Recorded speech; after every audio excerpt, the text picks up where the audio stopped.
আজকে আমরা অত্যন্ত বিক্ষুব্ধ হয়ে রাজপথে নেমে আসতে বাধ্য হয়েছি।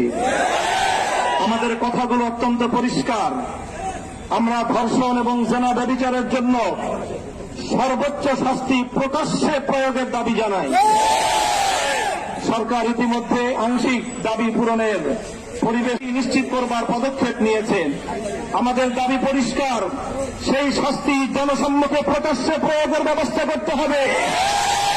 যেন একটা ধর্ষণের শাস্তি, একটা ব্যভিচারের শাস্তি দেখবার পর সমস্ত লম্পটদের বুকের মধ্যে ভয়ের কম্পন তৈরি হয়ে যায়। আমাদের স্পষ্ট আরেক দাবি হল, শুধুমাত্র ধর্ষণের কঠোর শাস্তির মাধ্যমে ধর্ষণ এবং ব্যভিচার বন্ধ করা যাবে না। এর যে উৎসমুখগুলো রয়েছে সেই উৎসমুখগুলো বন্ধ করতে হবে। নারীকে অশ্লীলভাবে উপস্থাপন করবার সমস্ত অপতৎপরতা বন্ধ করতে হবে। মাদকের অবাধ সরবরাহ এবং প্রাপ্তির ব্যবস্থা রুদ্ধ করতে হবে। নারীকে যারা অশ্লীলভাবে উপস্থাপন করছে, সিনেমার বিলবোর্ড, বিভিন্ন চলচ্চিত্রের পর্দা, নাটক এবং টেলিভিশনের পর্দার মাধ্যমে যারা নারীকে ভোগ্য পণ্য হিসেবে, ব্যবসার পণ্য হিসেবে উপস্থাপন করছে, তারা মাতৃজাতির কলঙ্ক করছে।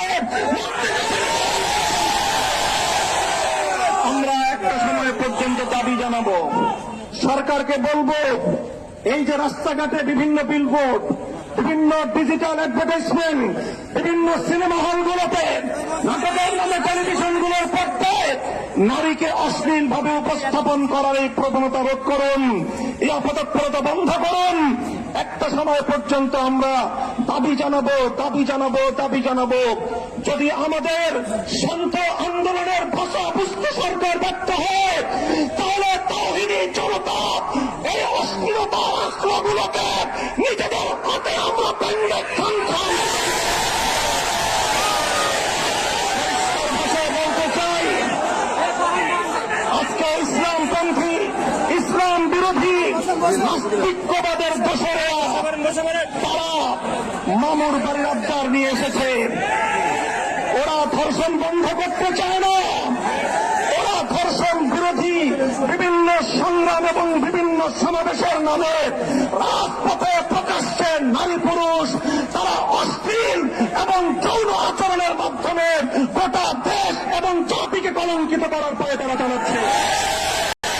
আরেকদিকে গোটা দেশে সিনেমা ব্যভিচার ধর্ষণের উস্কানি দেওয়ার জন্য অশ্লীলতার আখড়া সিনেমা হলগুলোকে উন্মুক্ত করে দেওয়া হচ্ছে। SR Media,